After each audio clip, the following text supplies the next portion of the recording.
Ever since I was a kid, I've loved ballet. I can probably accredit this towards watching Barbie the Nutcracker and Swan Lake all the time. Ballet in film has been explored for around a century, representing the beauty and poise of dancing to the horror and lack of control one can have. Ballet originated during the Italian Renaissance. Ballet stems from the Italian word ballare, which means to dance. Catherine de' Medici funded ballet in the French court, thus leading to the opening of a dance academy in France. The popularity of ballet increased significantly in Russia during the 19th century with the Nutcracker, Swan Lake, and Sleeping Beauty representing classical ballet. The purpose of classical ballet was to display technique, point, and precision. Ballet began having complicated sequences to showcase difficult leaps, turns, and steps. The 20th century saw ballet increase in popularity. In this video, we will be examining the common trends and themes we see in ballet films through looking at some from the last century, like The Red Shoes, The Turning Point, Center Stage, Billy Elliot, and Mao's Last Dancer, with a reference to Dance Academy. I'm sorry, I can't talk about my love for ballet without mentioning this television classic.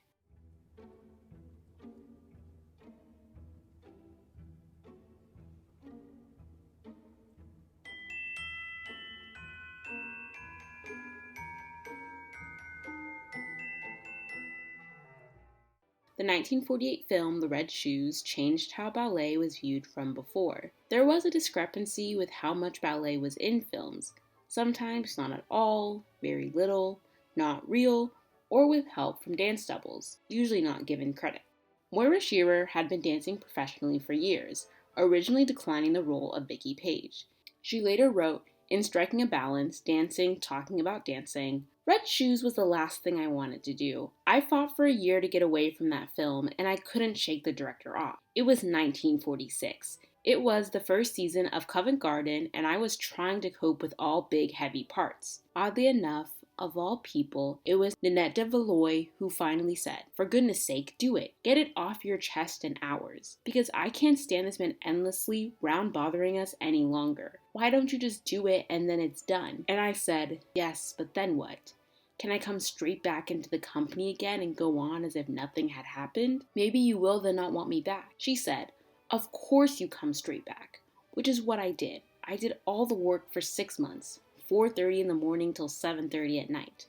Sundays too. And then I was back at Covent Garden again." Red Shoes has stood the test of time. The film follows Vicky, who is hired as an unknown dancer by the producer, Lermontov, of a famous dance academy. He hires a young composer, Julian, to create a new ballet called the Ballet of Red Shoes. The Ballet of Red Shoes is based off the classic story by Hans Christian Andersen. The Red Shoes Ballet is, as Lermontov explains to Julian, based on a Hans Andersen story about a girl who is devoured by an ambition to wear a pair of red shoes to a ball. She puts on the shoes and begins to dance, and goes dancing to the ball where she has a wonderful time. But when she gets tired and wants to go home, she finds that the red shoes keep on dancing. In fact, they never stop dancing. They dance her over mountain and valley, field and forest. Night and day rush by. Time rushes by. Love rushes by. Finally, in complete exhaustion, the girl dies. The film continues with Vicky becoming very popular and Julian and Vicky falling in love, upsetting Lermontov. He fires Julian, who leaves and marries Vicky. Lermontov goes to bring Vicky back, and she accepts because she misses dancing. This leads to arguments between the producer and Julian. The film ends tragically with Vicky jumping off the balcony and getting hit by a train.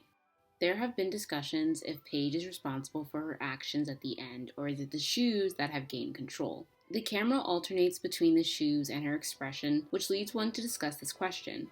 Which I think the question of agency is pretty complicated, to me, because it's a combination of both. Her last wish is asking Julian to take the red shoes off, paralleling the ballet we saw earlier. The performance goes on without her, a spotlight tracing her hypothetical movements. The most powerful aspect of the red shoes is the aforementioned red shoes. The red shoes represent the need to dance like the need to breathe. Red is the color of passion, anger, violence, and danger. The shoes display ballet as not only being physically demanding, but also a lifestyle that only the strong can do. The eventual demise of Vicky is the impact of dancing in the red shoes, as ballet will give her life, but also kill her. Ballet shows the beauty, glamour, and eventual tragedy on screen in a way that's moving to the audience. The Red Shoes have lived on with directors like Martin Scorsese voicing his love for the film. You will see the results of this extensive restoration. Here is Michael Powell and Emmerich Pressburger's masterpiece, The Red Shoes. Dance Academy, an Australian television show following dancers Tara, Christian, Ben, Grace, Abigail, Kat, Sammy, Ethan, and Ollie. In the second season, Tara is determined to dance the classic solo from the Ballet of Red Shoes. This season, she's mentored by the infamous dancer Saskia. Saskia pushes her to her limits where she seriously injures her back. Tara, like Vicky, had this determination to dance, which eventually led to her demise.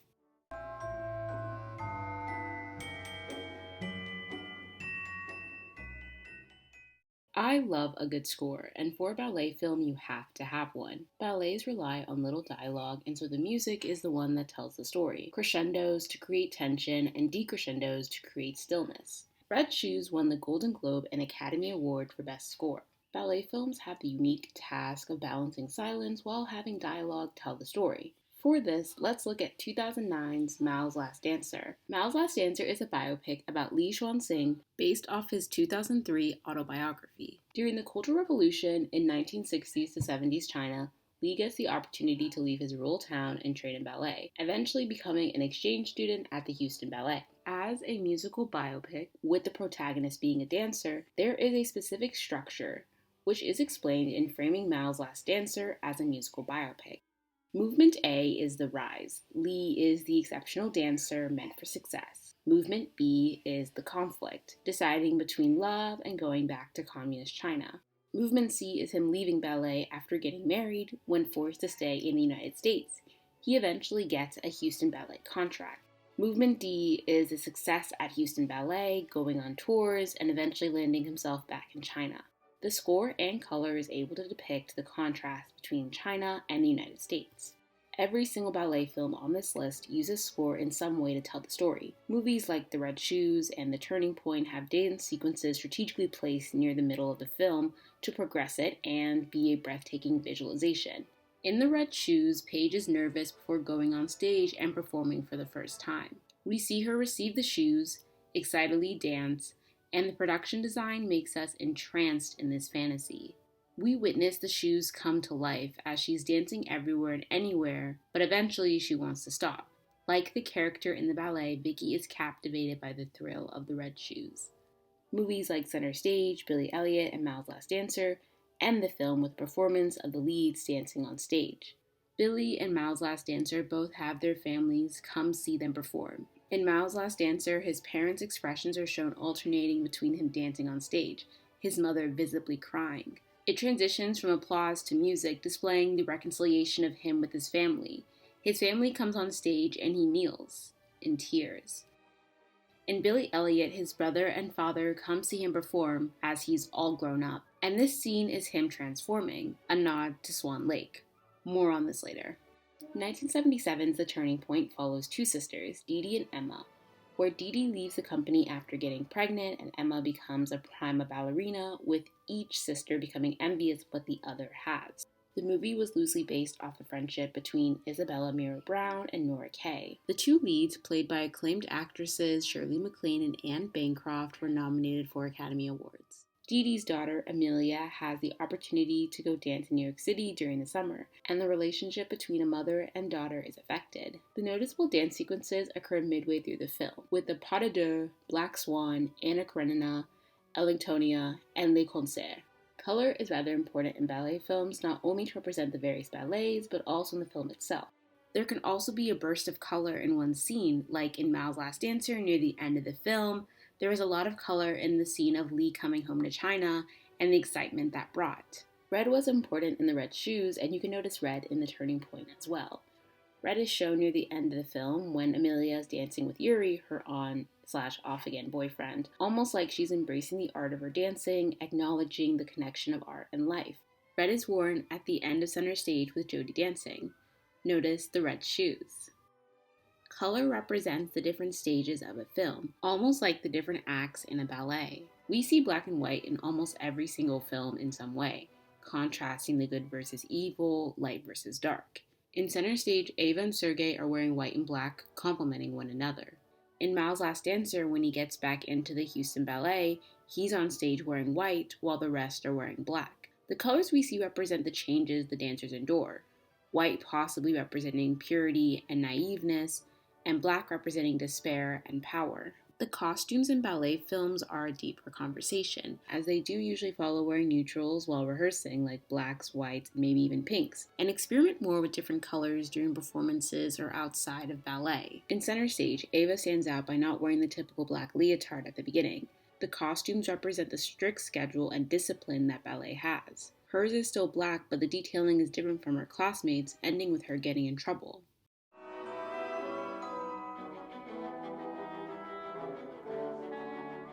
Red Shoes has Vicky in the middle of a complicated love triangle with Lermontov and Julian. Same could be said about another ballet film, 2000's Center Stage. Center Stage follows young dancers at a ballet school, trying to get a contract with the company. We follow dancers such as Jody, Ava, and Maureen as they navigate life in the city while trying to fight for a few spots in the company. Love stories take a back seat in these films, as ballet is the love that is prioritized. Center Stage, while about ballet, makes romance a major part of the story. Jody has a huge crush on Cooper for the majority of the film. At the reception for the Romeo and Juliet performance, Cooper winks at Jody. Cooper does not want to commit to anyone, as the girl he was previously dating is now married to the head of the company. When she eventually sleeps with him, she thinks it means something more, the guy she fancies finally giving her attention, when in reality, it means nothing, as he never saw her as someone worth being with, which, in my opinion, represents something deeper about Cooper. He sees dancing as representative of romantic chemistry. If you dance well, it means they must have a romantic connection. He has the same realization after dancing with Kathleen. He sees love as being able to dance ballet well with each other, because if you can act in love on stage, then you can actually fall in love. He cannot detach ballet and real life. Other films that have romance are The Turning Point's Yuri and Amelia, and Mal's Last Dancer, Lee and Liz. Yuri and Amelia's first interaction is when she's dancing in class and Amelia makes eye contact with him. The music changes,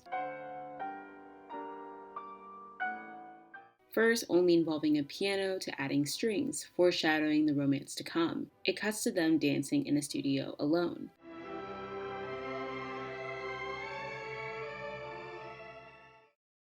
Lee and Liz fall for each other while dancing in a studio, and go on dates outside of ballet. These two relationships don't last. The movie ends with Yuri and Amelia in a professional relationship. Liz and Lee get married to have him stay in the United States, but eventually his marriage ends when his ballet career takes off, and Liz's doesn't. Maureen and Jim differ, as Jim sees Maureen as he notices the harm she's doing to her body. She eventually realizes that she doesn't dance because she loves it, but because that's what her mother would want. The contrast with how the characters see ballet and their bodies is apparent. In Dying Swans and Madmen, Ballet, the Body, and Narrative Cinema, one of the girls, Jody, has the wrong body type because she does not have perfect turnout. Her feet in first and second position do not line up perfectly along a straight line. Maureen, the best dancer, has a pushy stage mother who has driven her to anorexia. Another eats normally and so is too fat to dance and is kicked out. The character of Ava Rodriguez is the dark-skinned Latino rebel, not properly respectful to the teachers or the school's dress code or regulations about gum chewing in class. But she is the most authentically talented. We know because she's the only one who cries during a performance of bits of Swan Lake and Romeo and Juliet, put on by the stars of the company. This movie has Maureen deal with the physical pressures of being a ballerina. In ballet films, I don't think you can watch one without having a scene where the dancer is in front of a mirror. In Billy Elliot, where he's practicing turns, to center stage in a class setting. These scenes with mirrors can represent duality, presenting a secret. With Billy Elliot, he dances in the mirror in his bathroom because he does not want his family to know about him doing ballet. The typical classroom setting has the teachers up against the mirror at the front of the class, witnessing their movements. The teachers being at the front of the room makes the dancers even more aware of their movements, even scared. In center stage, Sergei spends a lot of time looking in the mirror, which Ava calls him out for. As a result, it does play into how dancers are super aware of how they look. Femininity relates in not only how girls view themselves, but also their relationships with other women. In The Turning Point, it discusses the relationship with moms, sisters, and daughters. Dee Dee and Amelia's relationship is strained in New York as Amelia is adjusting to life and Dee Dee cheats on her husband. This movie allows the sisters to reflect on the turning point in their lives. Dee Dee feels like her sister has more in common with her daughter. She considers if she would have danced Anna Karenina instead of her sister. Amelia is experiencing heartbreak and her independence from her mother, relating to her godmother as she experienced the pressures of dance.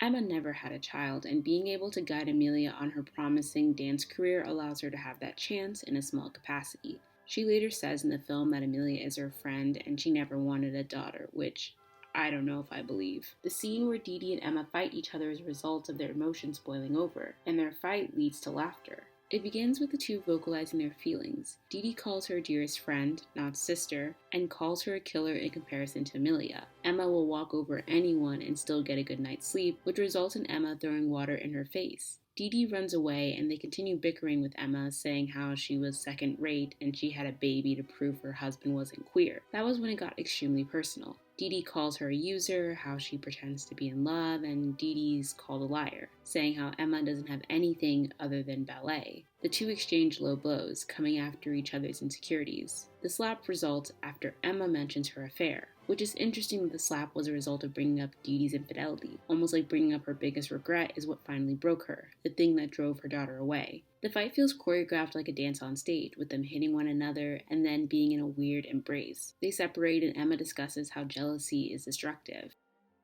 Now let's talk about masculinity. Billy Elliot is a 2000s film about a young boy who has an interest in ballet. Ballet is viewed as an activity that's feminine, so when guys dance, there's questions about their sexuality. When looking back at other dancers in films, we have talked about Cooper, Center Stage, and Yuri, The Turning Point. Billy's sexuality is left open in the film. It is known from their introduction that they're interested in girls. These two characters are aware of their sexuality, and how just because they dance, it doesn't affect that. Therefore, it's interesting to see the contrast in how male dancers are portrayed. Here's some clips from the behind the scenes that provide future insight on the film. I think that the idea of a very strong male society in which a child tries to emerge, trying to do something really quite difficult that would challenge a whole range of different stereotypes was important to Lee, the writer. I think that what's interesting about the character in the film, and indeed Jamie, who plays the character, is that both have a determination to achieve something, and actually both have a gift.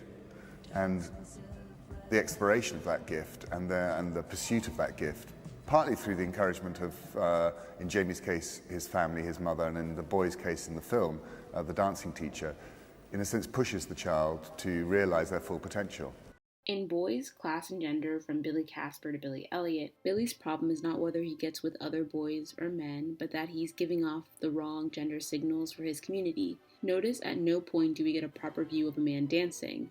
The film is unable to frame ballet as a normal male activity. Billy's dancing is linked strongly with his love for his mother, who has died, and with his grandmother. His love for ballet is connected to the women in his life that have made an impact on him, similarly to how The Turning Point has Amelia follow in her mother's footsteps. The article further explains. Billy Elliot is classified as a gender-bent Swan Lake, the classical ballet about a princess who is transformed into a swan. But it's Billy who appears in swan costume, dancing a role that's traditionally female. Thus, the concept of dance is also transformed, certainly for Billy's father and brother, who at first consider it for gay men to losing the gender stereotypes. The Swan Lake comparison can also be seen in Center Stage as the characters go through a transformation through the film. With Ava, she's the rebellious one. She stands up to her teacher when she's continuously yelling at Jody and not wearing the proper uniform. However, she dances in the final performance, earning a spot in the company. Jody becomes confident in herself as she was the dancer that was technically flawed, with being constantly ragged at for her technique, but gets the chance to dance at Cooper's new company. Maureen quits ballet when she realizes she doesn't love it. Mao's Last Dancer follows Swan Lake as well, as he begins in China and works his way to the United States, touring the world and becoming a famous ballet dancer. Ballet films share similarities to a fairy tale, trying to attain a dream that seems impossible and the journey to achieve it. While The Red Shoes does not follow Swan Lake necessarily, Vicky transforms when she begins dancing the ballet of Red Shoes, and it becomes its own fairy tale. Therefore, masculinity and femininity are connected through their ability to transform into someone that's different than who they were at the beginning of the movie, even if their path differentiates.